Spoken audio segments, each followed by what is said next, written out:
नारायणाय नमः। नमस्कार आप सभी को। आज इस वीडियो में सूर्य देव की कथा सुनाने जा रही है। जो मनुष्य रविवार व्रत में इस कथा को श्रवण करता है या पढ़ता है, भगवान सूर्य उसे सुख संपत्ति निरोगता प्रदान करते हैं। इस कथा को सुनने से व्रत का पूर्ण फल प्राप्त होता है। तो सुनते हैं बुढ़िया माई की कथा। सुनिए। एक गांव की बुढ़िया माता रविवार की पूजा करती, गोबर से आंगन को लीपे काम रसोई में फिर करती, भोग लगाकर सूर्य देव का धर्म कर्म से रहती थी। आती कोई व्याधि पीड़ा हंसते हंसते सहती थी। पास पड़ोसन जो थी उसके मन ही मन में जलती थी। देख के बुढ़िया का धन वैभव हाथ को अपने मलती थी। उसने सोचा गाय का गोबर ये मेरा ले जाती है, आंगन लीप लीप के सुंदर वंदनवार सजाती है। आए भेदभाव ये मन में, इसको ना गोबर दूंगी, आज से अपनी गाय ले जाकर घर के भीतर बांधूंगी।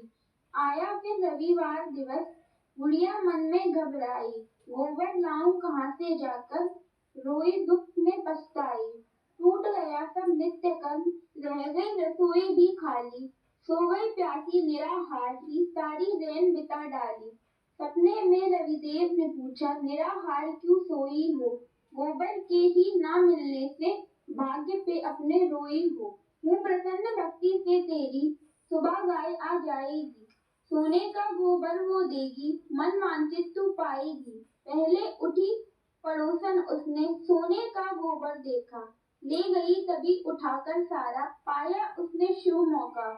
अब तो बुढ़िया रविवार व्रत खूब प्रेम से करती थी। सात पड़ोसन रोज सवेरे गोबर आन बदलती थी। सीधी सादी बुढ़िया निष्दिन ठगी ठगी रह जाती थी। सात पड़ोसन चोरी करके मन अपने मुस्काती थी। सोचा रवि देव ने एक दिन, ये अनर्थ नहीं है अच्छा, ढोंगी पापी मौज उड़ावे, पछतावे सेवक सच्चा। आंधी वर्षा एक दिन करके मौसम ऐसा कर डाला, ठहर नहीं सकता कोई भी, रिमझिम सावन भर डाला। ईश्वर की लीला को समझकर बुढ़िया ने मन शांत किया, गैया बछड़े को उसने घर के भीतर बांध दिया। हुआ सवेरा अचरज उसने जीवन में अद्भुत देखा, गोबर सोने का वहाँ पाया, भक्ति का शुभ फल देखा। रोज गाय माँ यहाँ सवेरे सोना ही देती होगी, पास पड़ोसन मेरी शायद चुपके रख लेती होगी। क्रोध नहीं बुढ़िया को आया, शांत रूप ही भजन किया, बात खुली है पाप की मेरी, आज पड़ोसन जलन किया।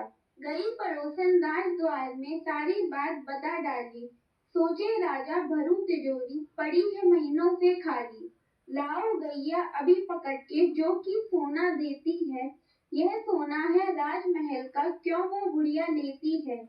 लाए खींच के गाय को सैनिक, बुढ़िया रोई चिल्लाई, बछड़ा रोता खड़ा अकेले, सात पड़ोसन मुस्काई।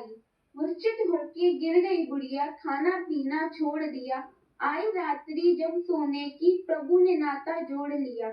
रवि देव का हृदय रोया बुढ़िया की हर विनती से, आया क्रोध पड़ोसन पर फिर, जो सोई थी मस्ती से।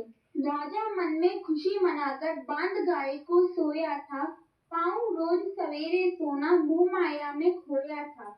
रवि देव ने क्रोध भाव से ऐसी लीला कर डाली, राजमहल की भर दी सारी, गोबर की कीचड़ नाली।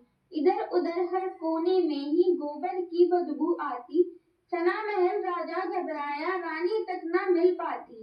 रात को थककर सोया राजा, मन में गलानी थी भारी, हंसी उड़ाते सब राजा की, जितने थे वहाँ नर नारी। रवि देव जी आन स्वप्न में मुस्कुराकर वाणी कहते, कष्ट है पाया तुमने कितना, सब कुछ जीवन में रहते, बुढ़िया की क्यों गाय छीनकर तुमने पाप कमाया है।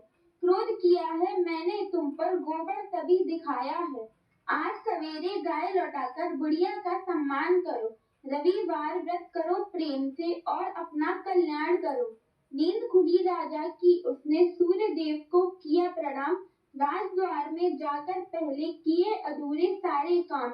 बुढ़िया के चरणों को छूकर गैया का सत्कार किया, रविवार की व्रत महिमा का बुढ़िया ने विस्तार दिया। दंड दिया पापिन को उसने, जो तू पड़ोसन मत वाली, जिसकी बातों में आकर के राजा गलती कर डाली। क्षमा मांगकर रविवार से राजा ने व्रत ध्यान किया, धन वैभव सम्मान बढ़ गया, ईश्वर ने वरदान दिया। एक समय ही भोजन खाके जो इस व्रत को करता है, ओम उसको सब कुछ मिलता, जीवन आनंद करता है। जो इस कथा को रविवार व्रत में सुनता या पढ़ता है, भगवान सूर्य देव उस पर प्रसन्न होकर मनवांचित फल देते हैं। ओम सूर्याय नमः।